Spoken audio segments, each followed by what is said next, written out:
Well, truss day. It's going pretty quick. Second floor is on.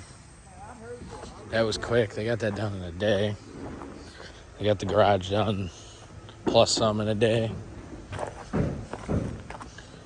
Here we got a 9-foot door by, I believe, 10 wide. And then this front big garage door here is 18 wide by 9 tall. A big LVL in there.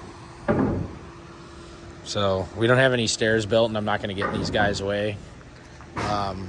To show you the second floor layout. So you just have to wait till we get a lot of this hectic crap out of the way.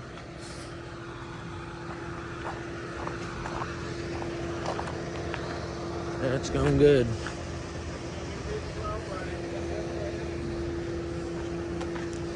You must have thought so, because I had to move my ladder around the wall. Should have went through the wall.